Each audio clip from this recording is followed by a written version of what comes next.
Everything you've been taught about manifestation is wrong.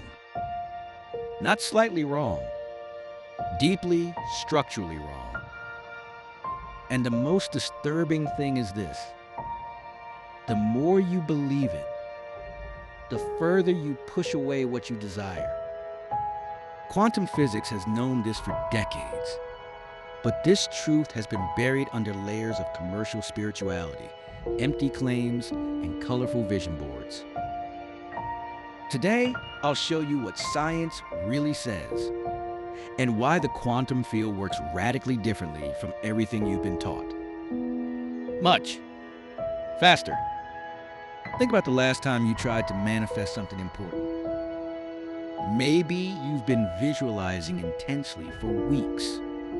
You've repeated affirmations in front of the mirror every morning. You've created a vision board. You've written down in your journals what you wanted in every detail as if it were already real. And then you waited. And you were still waiting. And in the meantime, reality remained exactly where you left it. Do you know why? Hidden in the popular idea of demonstration is a lie. A lie so seductive, it almost seems like the truth.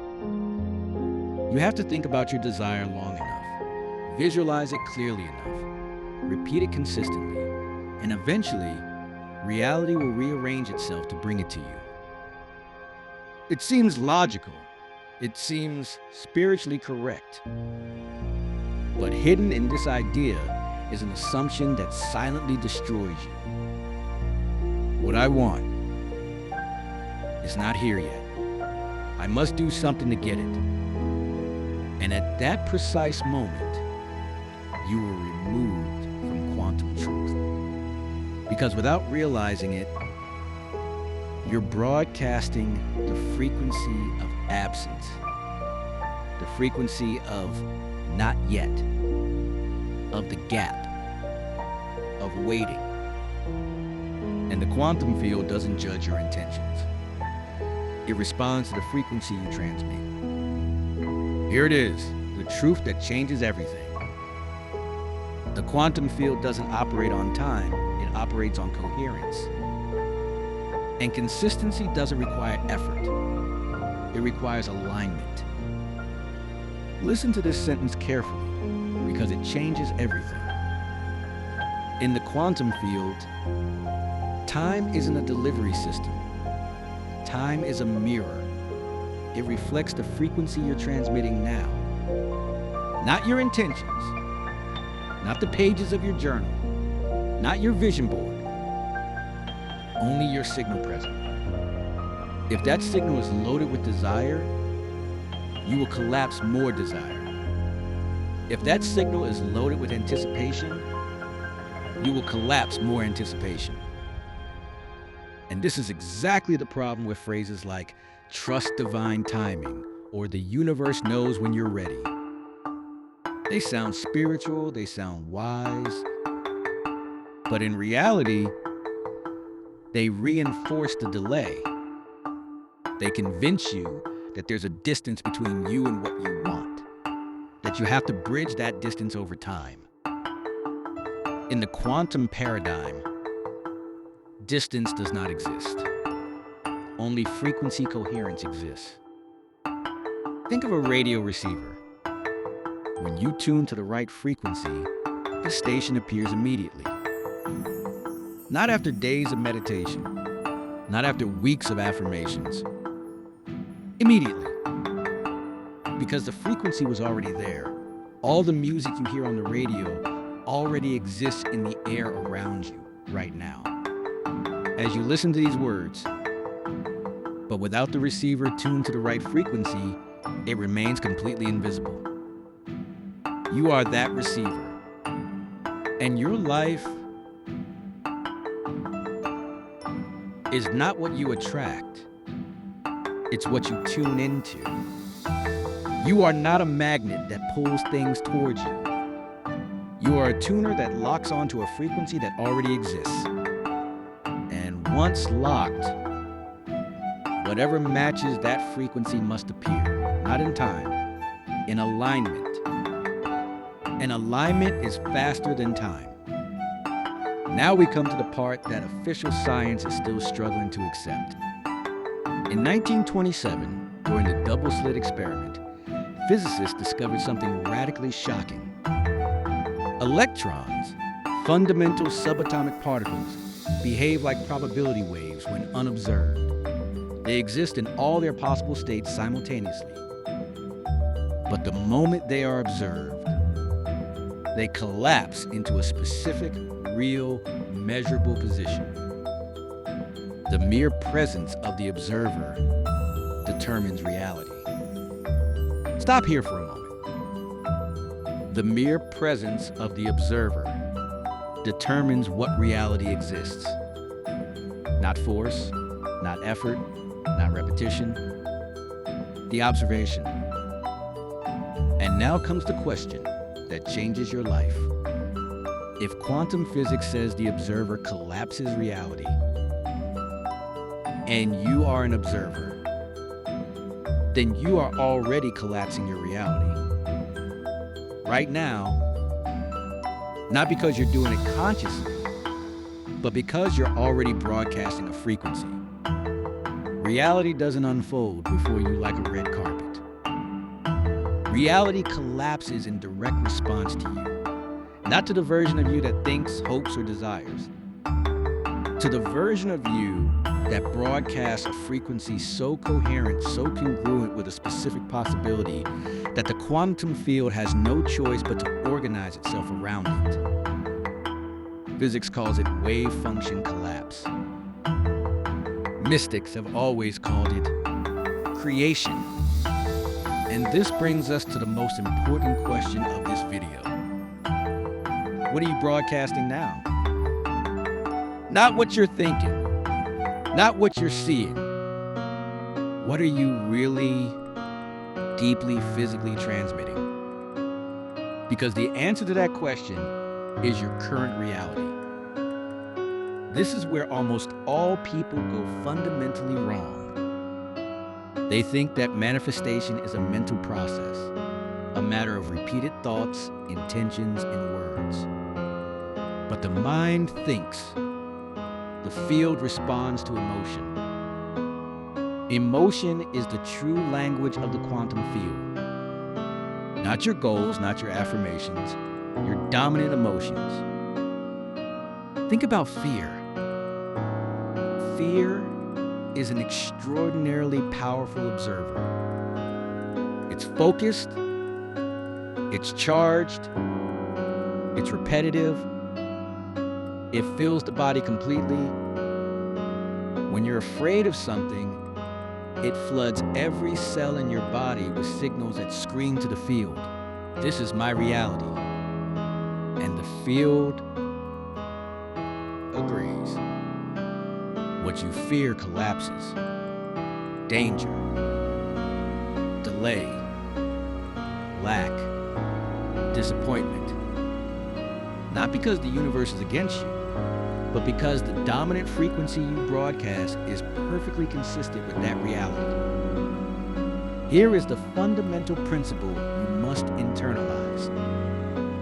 You don't show results, you show certainty. The field does not respond to desire. It responds to the dominance of emotional frequency. A dominant frequency is not a state you visit briefly every morning during meditation. It's the background noise of your existence, the frequency that occupies most of your emotional field throughout the day. And if that background noise says not yet, sooner or later, I hope it arrives, then your reality will say, not yet, endlessly. Instead, think about something you know with absolute certainty. You know, the sun will rise tomorrow morning. You don't hope for it. You don't work for it. You don't visualize it. You just know it.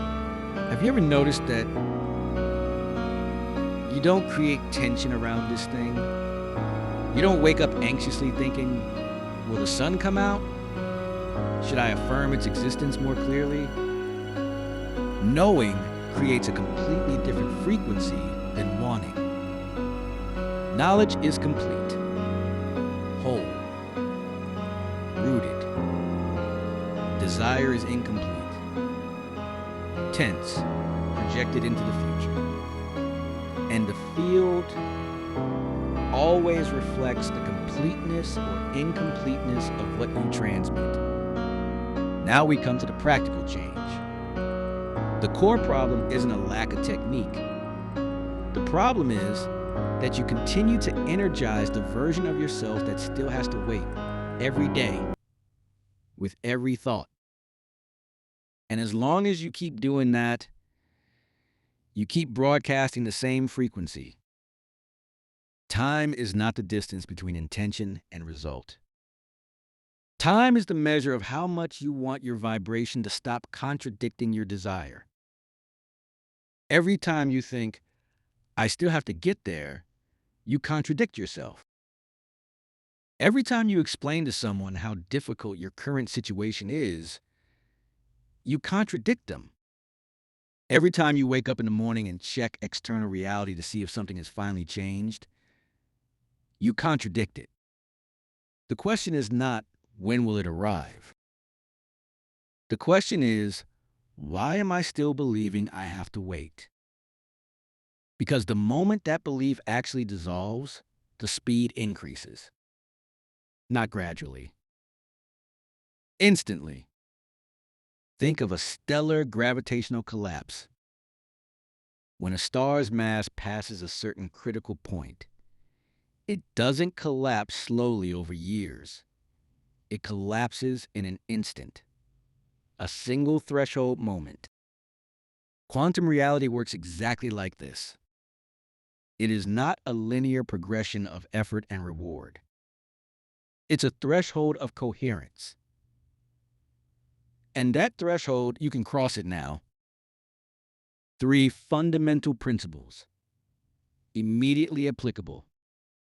First principle, embody, don't wait. Instead of asking, how can I get what I want?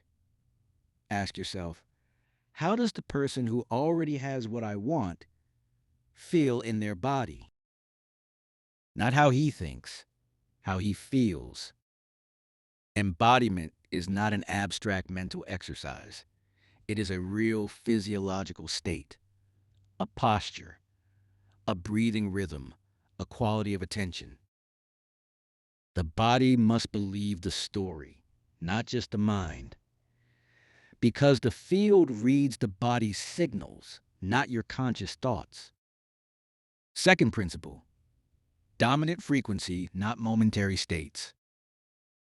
A 10-minute meditation session changes nothing if you spend the remaining 23 hours and 50 minutes in contradictory states. The dominant frequency is the one that occupies most of your emotional field during the day. Don't change the morning peaks. Change the background noise. Third principle, observe as one who already knows. Remember the observer effect? The quality of the observation changes the outcome of the experiment. Start looking at your world as someone who already has what they want. Not to deceive you, not to pretend, but to bring your nervous system into coherence with a specific frequency. When you observe from knowing, not from wanting, the field responds to the knowing. Quantum manifestation is not magic. It's not a positive thought repeated enough times. It's not a technique to be learned. It's a reminder. An act of frequency precision so clear, so stable, so deeply embodied that the universe has no choice but to mirror it. Not in the future. Not when you're ready. Now, because the quantum field knows no tomorrow. He only knows the frequency of this moment. And this moment is always the moment when everything can collapse. The final question is only one. What frequency are you broadcasting on now? Not the one you want to convey. The one you are transmitting now, as you listen to these words, that's your answer. That's your key. If this content has awakened something in you, write the word frequency in the comments. It's your signal to the camp and to us.